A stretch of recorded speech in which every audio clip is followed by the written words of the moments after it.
बड़ी खबर आ रही है, बागपत से बहुत बड़ी खबर आ रही है। समाजवादी पार्टी ने अपना उम्मीदवार बदल दिया है। सूत्रों के हवाले से बड़ी खबर है, ये एक और ऐसी सीट है जहां समाजवादी पार्टी ने उम्मीदवार बदला है। कल चाचा शिवपाल ने चुनाव लड़ने से इंकार कर दिया था, कहा था मेरे बेटे आदित्य को आगे कर दीजिए चुनाव लड़ने के लिए। उन्होंने अपने राष्ट्रीय अध्यक्ष अखिलेश यादव को चिट्ठी लिखी थी। ये हो क्या रहा है अनुराग भाई आपकी पार्टी के अंदर? कोई चुनाव लड़ना नहीं चाह रहा, कोई लड़वाना नहीं चाह रहा, ये खेल क्या हो रहा है? सुन लीजिए, योगी आदित्यनाथ ने आज बोला है चुनावी रैली के अंदर कि हम कैंडिडेट डिक्लेयर करते हैं और ये भाग जाते हैं। ये भागना ही तो हुआ है।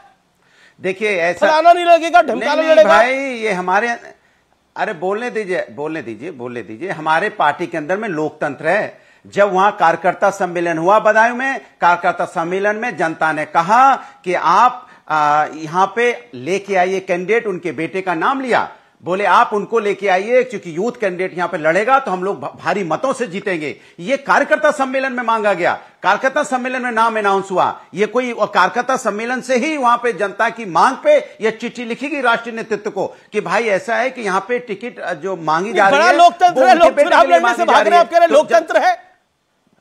कहां भाग रहे हैं?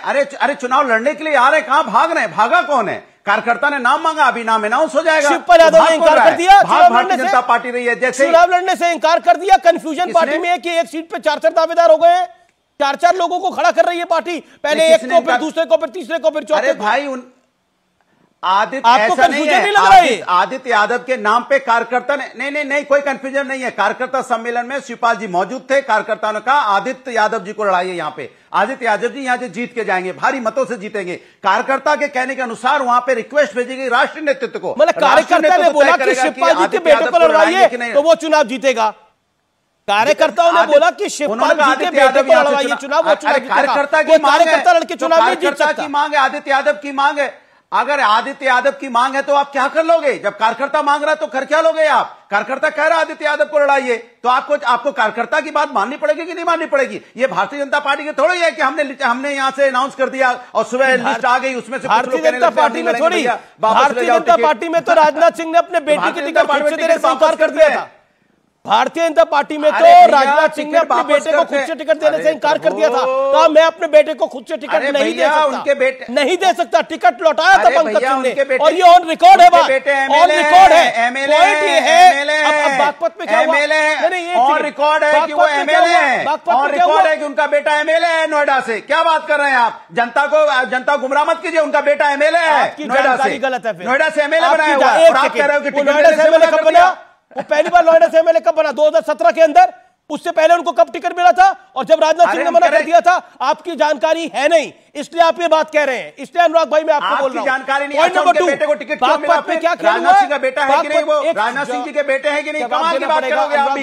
भारतीय जनता पार्टी में किसी का बेटा, किसी का भाई अगर एमपी बन जाए तो परिवारवाद नहीं। हमारे यहाँ किसी का भाई बेटा एमपी बन जाएगा तो परिवारवाद है। ये तो पहला डेफिनेशन मुझे मिल रहा है भैया कि भैया बीजेपी में रहेंगे तो बाप बेटे के रिश्ते अलग होते हैं और समाजवादी में रहोगे तो बाप बेटे के रिश्ते अलग होते हैं। अखबार में एक अखबार के आंकड़े के अनुसार, एक जाने माने अखबार के आंकड़े के अनुसार 32 से 34 लोग यादव परिवार के समाजवादी पार्टी में या तो किसी पद पर है, या सांसद है, या विधायक है, या कौन से पद पे या फिर पार्टी के किसी पद पर है, या फिर अरे भाई गिना दीजिए ना। अरे मैं तो गिनाने को बोल रहा हूं, गिना दीजिए। काहे को यार आप गिना दीजिए यहाँ पे कौन कौन है अभी यहाँ पे मंत्री है या कौन कौन एमएलए परिवारवाद से बना दीजिए। अरे भाई जनता अगर चुनेगी किसी को, आपको याद होगा पिछली बार 80 लोगों को टिकट दी गई थी, 5 लोग जीते थे। जनता ने किसको जिताया था? मैनपुरी जिताई थी कि नहीं जिताई थी? आजमगढ़ जिताया था कि नहीं जिताया था? बदायूं जिताया था कि नहीं जिताया था? अब अगर जनता किसी को जिताएगी तो हम जनता का अपमान तो नहीं कर सकते ना देश के अंदर में। ये लोकतंत्र है, जनता जिसको जिताएगी वो जीतेगा, जनता जिसको हराएगी वो हारेगा। लेकिन हराया भी तो था। कमाल है भाई। 14 में हराया, 17 में हराया, 22 में हराया, अब 24 की बारी है। अरे तो वही जनता जिताती है ना, तो वही जनता जिता रही है ना। 14 में कितने लोग जीते थे आप बताइए? 19 में कितने लोग जीते थे आप बताइए? कौन कौन जीते थे मैं आपसे पूछना चाहता हूं। सुधांशु त्रिवेदी इस समय की बहुत बड़ी खबर आई है, सुधांशु त्रिवेदी बहुत बड़ी खबर आई है कि अब समाजवादी पार्टी अपना एक और कैंडिडेट बदल रही है। सूत्रों के हवाले से खबर है, कल चाचा शिवपाल यादव ने बोला था मेरे बेटे को दे दे, और अनुराग भदौरिया कह रहे हैं वो काबिल है और पार्टी चाहती है वो लड़े, कार्यकर्ता चाहते हैं कि वो टिकट लड़े, वो उनको टिकट मिले, वो चुनाव लड़े।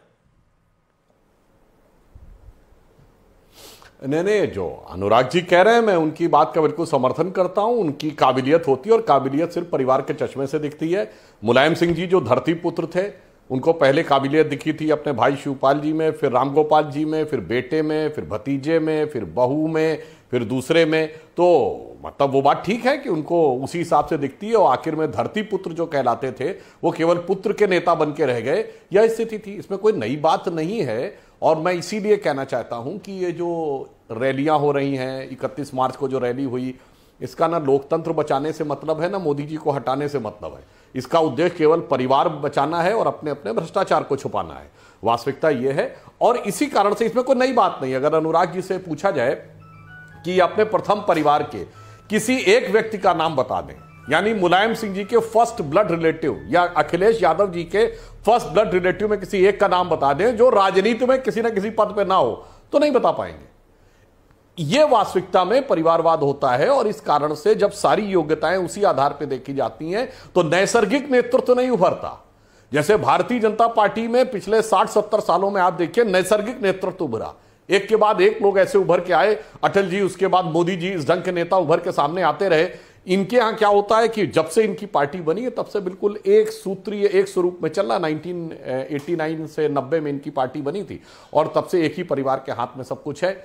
और जो हमारे अभी तिवारी जी बैठे हुए हैं, बताइए वहां तो क्या स्थिति आ गई। कहां स्वर्गीय बाला साहब ठाकरे जी कहते थे मेरे परिवार का कोई भी व्यक्ति कभी सरकार में नहीं रहेगा। बाला साहब ठाकरे जी का वीडियो अवेलेबल है जिसमें उद्धव ठाकरे जी भी बैठे हुए हैं, राज ठाकरे जी भी बैठे हुए हैं, और वो दोनों का नाम लेके कह रहे हैं मैं जब चाहूं तो उद्धव या राज में से कोई भी सरकार में आ सकता है, मगर ठाकरे परिवार का कोई व्यक्ति नहीं आएगा। और आखिर में वो जिजीविषा इतनी प्रबल हो गई कि जाके कांग्रेस के साथ समझौता कर लिया। ये कारण से समस्या होती है।